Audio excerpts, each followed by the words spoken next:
Hello everyone, my name is Thomas White and this is Thomas Writes. I'm finally back with another video, and today we're going to be talking about Tress of the Emerald Sea by Brandon Sanderson. This book is the first of 4 secret projects that Brandon Sanderson wrote over the course of the COVID-19 pandemic, and the Kickstarter fund that he put together for his secret projects broke records in terms of how much he was able to raise for it. People have been highly anticipating these books, and as someone who isn't a huge Brandon Sanderson fan, I've just gotten introduced to him, I was curious to see how these books would be. This is also my first Cosmere book that I have read in its entirety. For those of you who don't know, Brandon Sanderson's Cosmere is his extended universe of novels that all interconnect in terms of their world building and their story.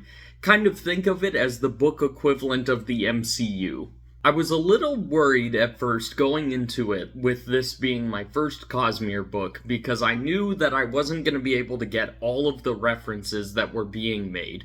But I checked online and a lot of people were saying that this book works on its own even if you haven't read the other Cosmere books, so I figured I would give it a chance. Brandon Sanderson also said that this book in particular was written as a gift to his wife, and that she convinced him to publish it for the world to see. So with all of that background information, I was eager to check out the book, and figured it would be a good place to get introduced into the Cosmere, and that it might give me a little bit of a unique perspective as someone who is just getting into the Cosmere for the first time. With that said, let's get into it. Since this book was published on January 1st of this year, I'm gonna go ahead and give my non-spoiler thoughts and then warn you all before I give my spoiler thoughts on the book. The story follows Tress, a young girl who lives in the middle of a sea of spores on an island where she spends her days washing windows and collecting cups.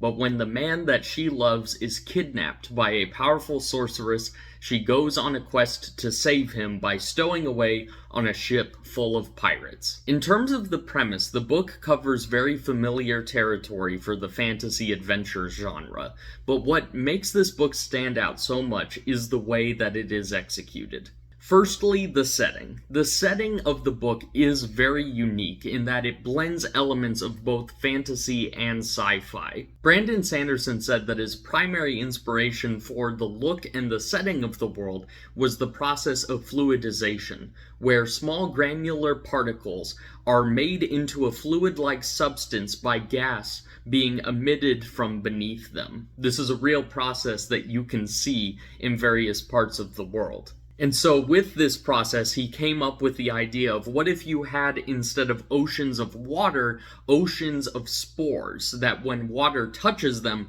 they react in various different ways.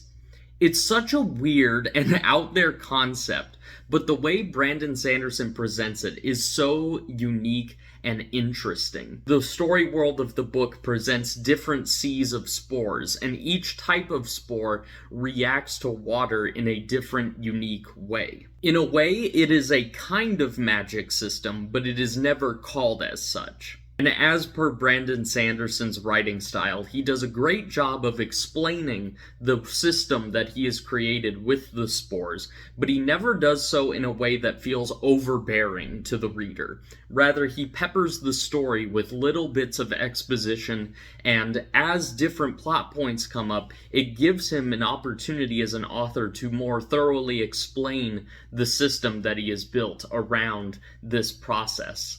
One of the biggest trappings of sci-fi and fantasy is getting lost in exposition dumps about the technical aspects of the world building, but Brandon Sanderson is able to expertly avoid that by giving the exposition to these unique and quirky characters who are able to deliver the exposition in a way that's still very engaging for the reader. And honestly, the world building is so good that I would love to see more books by him set on the planet of Lumar, and exploring this idea of these seas of spores and the different people who inhabit this planet that he's created. What also helps this book stand out is its tone. Brandon Sanderson has made no secret of the fact that the primary inspiration for the story of this book comes from The Princess Bride. He says that the inspiration for the book came about when he and his wife watched The Princess Bride, and they had the thought experiment of wondering, what if you had The Princess Bride, but instead of Buttercup believing Wesley was dead, what if she actually went out to the ocean to try to find him? And so this book takes that basic concept, but then expands it into something that is uniquely its own. It definitely borrows a lot of its humor from The Princess Bride, but at no point does it ever feel like it is ripping off that book. And just like The Princess Bride, the humor is very silly, but in a way that is also very witty and clever in terms of the wordplay that is used. A couple of my favorite lines from the book include, "This young man was around the same age as Charlie, but he was 6.5 feet tall and had a jaw so straight it made other men question if they were." I also really like this one.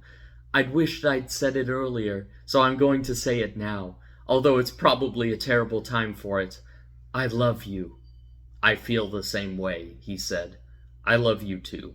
"Good. It would be very awkward if that turned out not to be the case." It's lines like that that really sold me on this book. They are self-aware enough to be funny, but not so self-aware that it keeps you from taking the story seriously. So if you like goofy, witty humor like that, you will definitely get a kick out of the way this book is written. And the way Sanderson is able to justify how that book is written is through its narrator, who, if you're familiar with him from his other Cosmere books, you probably already know that this character is very eccentric, is very crazy, frankly. But by making him the primary narrator, it just adds to the quirkiness of the tone and the weirdness of the story as a whole. And it is through these elements that the book is able to strike a perfect balance between being silly, but also having a very heartfelt story at its core. And what allows that story to be so heartfelt is the characters. Tress is a really engaging and endearing protagonist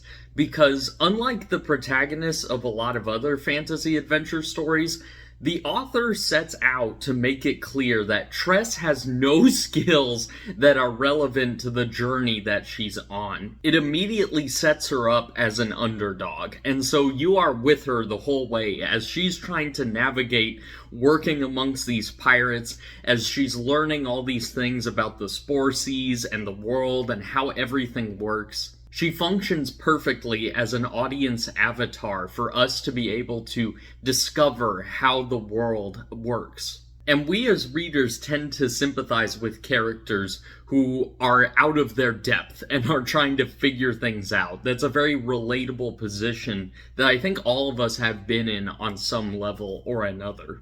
And what I love about Tress is that she is incredibly witty. She is also incredibly smart and intelligent. Even though she isn't very powerful or super knowledgeable on a lot of the things going on in the world, because she is just so clever and smart, she is able to work through most obstacles that come her way. She also just works so well because she has such a kind and compassionate soul. When you see these scenes of her bonding with the pirate crew, it's just so endearing, and it makes us want her to succeed even more because we can tell that she genuinely cares about Charlie, that she genuinely cares about the well-being of the crew, and it just makes you want to root for her that much more. And speaking of the crew, the pirate crew that she encounters are all fantastic. They all have their own unique quirks, they all are very different in their own special way,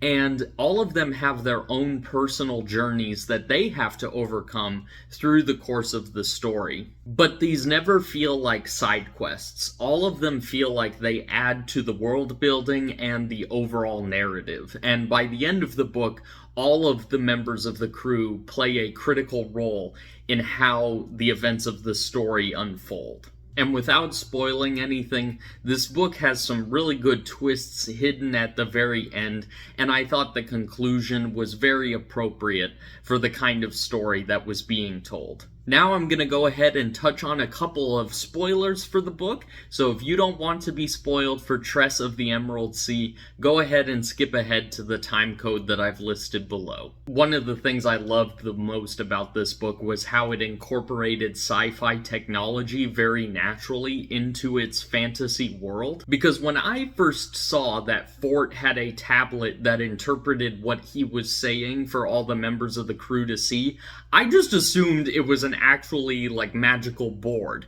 I was not expecting for it to be a literal iPad style tablet with computer chips and all of that. And I love that revelation we get at the end where it turns out that the sorceress is in fact an alien from another planet who is just so technologically advanced, everyone assumes that she is magical. But in reality, what she's using is robots and a laptop and an AI Alexa-style assistant. And the way Brandon Sanderson describes all of this technology is so fun because he doesn't always explicitly call these things laptops or robots or spaceships. He uses terminology that people in that universe would use to describe it. It's like imagining how a medieval knight would describe seeing a modern day jet fighter. He probably wouldn't call it a jet fighter because he doesn't know those terms. And so that was just a very unique take on the sci-fi fantasy mashup that I really, really enjoyed. And then of course the whole final battle when it turns out that Hoyd is this amazing sorcerer and he duels the sorceress was such a cool payoff, and I really liked Hoyd as a character, so it was cool to see him actually do something useful in the plot there at the very end. And I'm sure what that was referencing ties heavily into other works of the Cosmere, so now I'm even more eager to read other Cosmere books so I can understand the references that were being made at the very end. And even though I didn't get most of the references that were being made, it didn't hinder my enjoyment of the story. I felt like I was still able to keep up with everything that was going on and not feel lost. Also, I did not see that twist coming where it turned out that Charlie was Huck the whole time and that he had been transformed into a rat. That was super sweet, it was super cute, and it was really funny when they were about to kiss with him still as a rat. It was just such a weird, awkward moment that broke the romantic tension, but in such a perfect way. I loved that. It was really funny. Because the dynamic between Tress and Huck was so good, it really is the heart of this story. So for it to turn out that Huck was the man that she loved all along was very cute and very fairy tale-esque. In conclusion, I thought that Tress of the Emerald Sea was a fantastic fantasy adventure story with a lot of heart, a lot of wit, and some really solid world building and very endearing characters. To me, this was a great introduction to the Cosmere, and it has me even more eager now to read other Brandon Sanderson works, so I'm gonna go ahead and give it 5 out of 5 stars. If you are a fan of The Princess Bride, or just fantasy adventures in general that are kind of witty and goofy and don't take themselves too seriously, then I would highly recommend this book to you. I'm also eager to see the other secret projects that Brandon Sanderson has coming out in the coming months, so I'll be sure to cover those on the channel as well. I hope you guys have enjoyed this review, and feel free to like and subscribe if you've enjoyed it, and don't forget to comment down below on what you thought of Tress of the Emerald Sea, and what other books you would like for me to read in the future. Thank you all for watching, and I'll see you next time.